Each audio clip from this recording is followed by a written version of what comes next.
So here's the quick question for you. He can already cook and clean and he already has children. How do you add more value?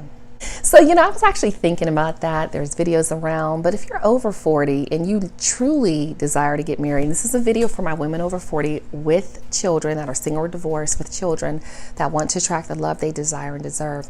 How do you add value?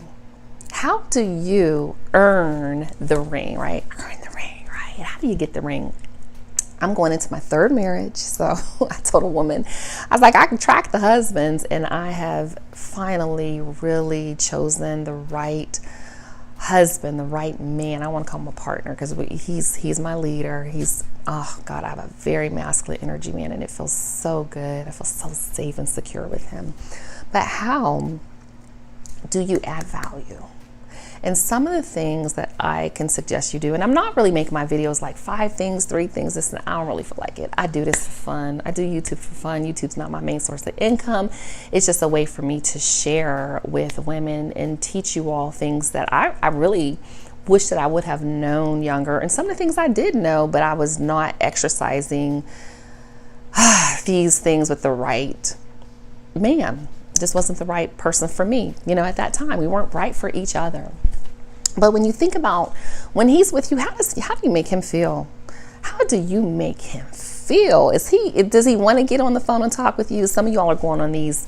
I found my Superman found me on Match.com, but I was getting 100 messages a week. It was ridiculous. Now y'all can tell I'm kind of conservative. I had no booty pics and all that out. I just have regular pics. I have full body pics. They want to see your full body.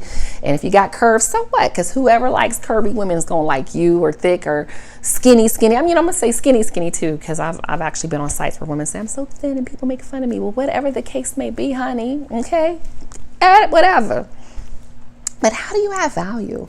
So some of the things that I've noticed, and I read a lot of books, so some of this is my own experiences, some of it's not. I'm just sharing things that I've read and have applied in my own life that have really helped me to attract the love I desire and deserve and have a heaven on earth relationship. And you won't see me sharing with him. I'm not gonna be sharing pictures and everything, but life is real good, okay? It's real good. But here's the thing. When he's with me, it's positive, it's fun, it's playful. I praise him, I admire him, I respect him. I'm very vocal about how I feel. Early on, I said, hey, I want to think about what our love languages are.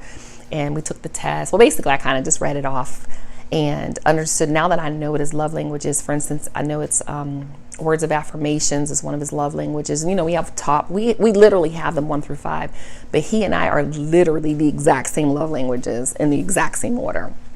So one of the things that I like to do is write my honey love notes. And I'll be writing them love notes, but literally every day I write a quick love note too, or a question. I've written love notes. We had a stack of cards from last year, and he was like, let's put away the 2021 and get ready for 2022. And I'm like, we've given each other more cards in a year than most people probably get in a lifetime. We don't wait for just special occasions, but we know our love languages. So think about, how does he feel with you? Do you add value to his life? Is he proud to be with you when you're going places, not just out on your dates, when you go to his house or when he comes to your house? Are you giving him opportunities to serve you, to fix things around your house? My Superman came in, it was so much to do. He stayed busy, and he was driving. We're both in Georgia, but he was like driving an hour and a half, 2 hours just to get to my home. He was going to all of my son's games. Like, he was showing up. He did more for my son in a year than anyone in his life had ever done for him outside of me. It was amazing. So think about, for you, sis, are you an amazing cook? If you're not an amazing cook, I'm not an amazing cook. These men can cook and clean. He does everything, literally washes my clothes. He does it all. So when I came in, I just say, okay, how do I add value? Okay, well, my feminine energy, my feminine essence, my peaceful nature. I remember when I first started spending the night, he'd just sleep through the night. Before, he'd be up, sleep maybe 3 or 4 hours at a time. And it's funny, sometimes people call in the morning and it's like after 8, sometimes we're still in the bed. And they're like, oh, they're used to him being up 5, 6 a.m. Well, guess what? I started adding so much peace. He said, man, you sit next to me and I fall asleep. So think about how he feels in your presence. Think about the joy and value that you add and what'll help you with that. And really what helps is you'll notice, how often is he calling you? Does he want to see you? Is he going out of his way to make sure that he can have that time to spend with you? Okay. All right. So I hope that this helps. And who's going to be the one that ignites the spark to start the conversation? Leave me a comment below. I'll see you in the next video. Peace.